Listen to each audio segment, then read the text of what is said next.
Ladies and gentlemen, welcome back to the Nautilus. Art and creativity, that's what this show is all about. And what you're watching in front of you right now is nothing short of a fantastic little art piece that I have created called House on Blossom Hill. It is a surrealistic creature drawing slash landscape art piece that I think you guys really are going to enjoy. And what you guys will be enjoying as well, because it is actually kind of fascinating to do this, is facts about Neptune, the farthest planet in our solar system. Pluto would have been a part of it, but it's not technically considered a planet, so. But before we get into these fascinating little factoids about our blue little planet, no, not Earth, but Neptune is also blue.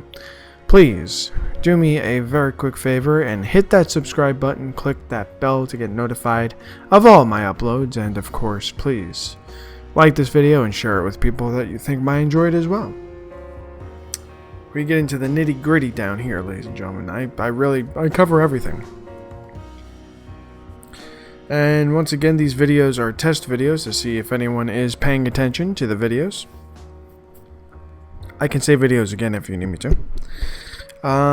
So if you don't want me to do stuff like this ever again, do the things I just said, so I don't have to. But if you enjoy me doing this, I'll keep it going. I got nothing better to do. I have a life, you know. So why don't we dive into the world of Neptune and let's just find out what the heck is going on with that planet. Neptune is the 8th and farthest known planet from the Sun in the solar system. In the solar system, it is the 4th largest planet by diameter, the 3rd most massive planet, and the densest gas giant planet. Neptune is 17 times the mass of Earth, slightly more massive than its near twin Uranus. Neptune is denser and physically smaller than Uranus because its greater mass causes more gravitational compression of its atmosphere. Interesting little information there. Neptune orbits the Sun once every 164.8 years at an average distance of 30.1 AU, or 4.5 billion kilometers, or 2.8 billion miles. Wow. It is named after the Roman god of the sea and has the astronomical symbol, which looks like a trident, a stylized version of the god Neptune's trident. Oh, there you go. Consider me, let's see here. Consider me impressed. So anyway, let's continue on with this. Neptune is not visible to the unaided eye and is the only planet in the solar system found by mathematical prediction rather than by empirical observation. Unexpected changes in the orbit of Uranus led Alexis Bouvard to deduce that its orbit was subject to gravitational perturbation, that sounds naughty, by an unknown planet. The position of Neptune was subsequently calculated from Bouvard's observations independently by John Couch Adams and Urbain Le Verrier after his death. Neptune was subsequently observed with a telescope on 23 September 1846 by Johann Galle, within a degree of the position predicted by Le Verrier. Its largest moon, Triton, was discovered shortly thereafter, though none of the planet's remaining 13 known moons were located telescopically until the 20th century. The planet's distance from Earth gives it a very small apparent size, making it challenging to study with the Earth-based telescopes. Neptune, let's see here, was visited by Voyager 2 when it flew by the planet on 25 August 1989. Voyager 2 remains the only spacecraft to visit Neptune. The advent of the Hubble Space Telescope and large ground-based telescopes with adaptive optics has recently allowed for additional detailed observations from afar. Ooh, talking a little too many big, long, smarty words for me. I hope you're enjoying this painting. I actually had a good time drawing this. I like the style that I'm getting back to. I think it's kind of fun. let's continue on, folks. Subscribe if you haven't yet. I'm going to continue saying that till I no longer have to, and I have 1 billion subscribers, which will never happen. But I'm desperate. Like Jupiter and Saturn, Neptune's atmosphere is composed primarily of hydrogen and helium, along with traces of hydrocarbons and possibly nitrogen, though it contains a higher proportion of ices such as water, ammonia, and methane. However, similar to Uranus, its interior is primarily composed of ices and rock. Uranus and Neptune are normally considered ice giants, to emphasize this distinction. Traces of methane in the outermost regions in part account for the planet's blue appearance. I drank water too fast, so every time I'm breathing in, I feel like I'm about to... How's that for entertaining? I yawned during the video. I'm not bored. I'm actually having a good time with this. In contrast to the hazy, relatively featureless atmosphere of Uranus, Neptune's atmosphere has as active and visible weather patterns. For example, at the time of the Voyager 2 flyby in 1989, the planet's southern hemisphere had a great dark spot comparable to the Great Red Spot on Jupiter. These weather patterns are driven by the strongest sustained winds of any planet in the solar system, with a recorded wind speed as high as 2,100 kilometers per hour, 580 meters per second, or 1,300 miles per hour.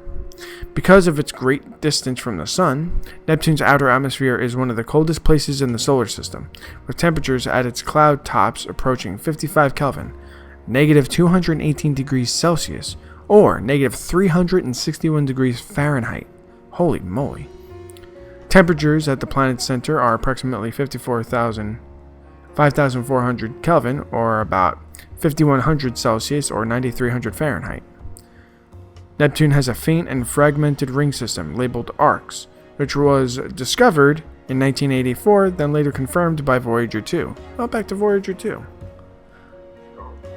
Let's go into the history now, huh? History's always fun.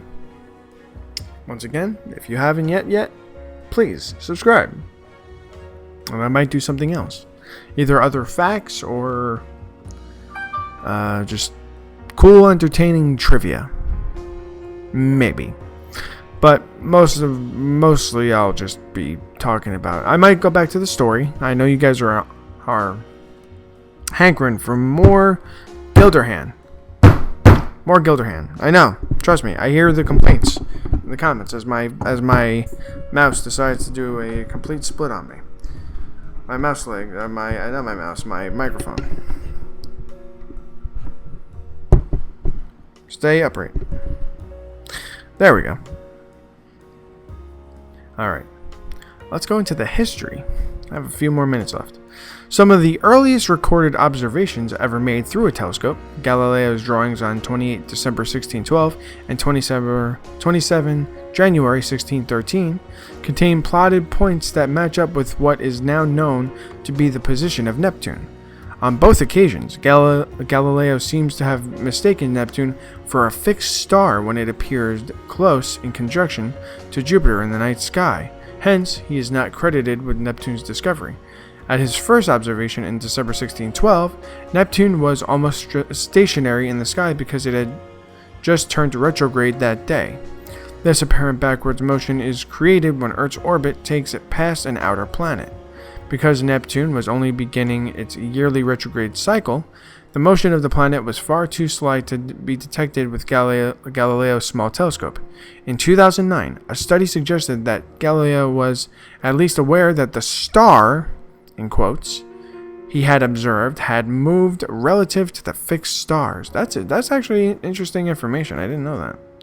In 1821, Alexis Bouvard published astronomical tables of the orbit of Neptune's neighbor Uranus. Subsequent observations revealed substantial deviations from the tables, leading Bouvard to hypothesize that an unknown body was perturbing. It's to be perturbed. Excuse me. The orbit through gravitational interaction. In 1843, John Couch Adams began work on the orbit of Uranus using the data he had. Interesting. He requested extra data from Sir George Airy, the astronomer royal, who supplied it in February 1844. Adams continued to work in 1845-1846 and produced several different estimates of a new planet. This is interesting information. We got about 3 minutes left. We're going to cut it off at 2 minutes, because I think the last couple of minutes is actually something different. I think it's just my outro slate. We're gonna keep going for a little bit. Once again, if this is interesting information to you, if you've never known this before, it's all on Wikipedia. That's all I'm reading it from. I hope you guys are enjoying this. In 1845-46, Urbain Leverrier, independently of Adams, developed his own calculations but aroused no enthusiasm in his compatriots. In June 1846, upon seeing Leverrier's first published estimate of the planet's longitude and its similarity to Adams' estimate, Airy persuaded James Challis to search for the planet. Challis vainly scoured the sky throughout August and September. Interesting. Meanwhile, Leverrier, by letter, urged a Berlin observatory astronomer, Johann Gottfried Galle, to search with the observatory's refractor. Let's see here. Heinrich de Arrest, a student at the observatory, suggested to Galle that they could compare a recently drawn chart of the sky in the region of Leverrier's predicted location with the current sky to seek the displacement characteristic of a planet, as opposed to a fixed star. Alright, I think we're coming up at almost the end here. Yeah, because I'm drawing that cloud thing. Once again, if you've been watching this video, you know I've been drawing this weird landscape surrealism type thing. I hope it's been interesting for you. I know it's interesting to do these, and I think I'll leave it at that for now. I hope that was fascinating facts about Neptune. That's stuff I never knew about. But I hope you enjoyed the video. I hope you enjoyed what I've been doing here. I want to thank you guys for all the support, all the subscribers. We are now way past 100 subscribers, up to 113, which is really, really cool. So thank you guys so much for watching. I really do appreciate it, and we'll see you in the next one.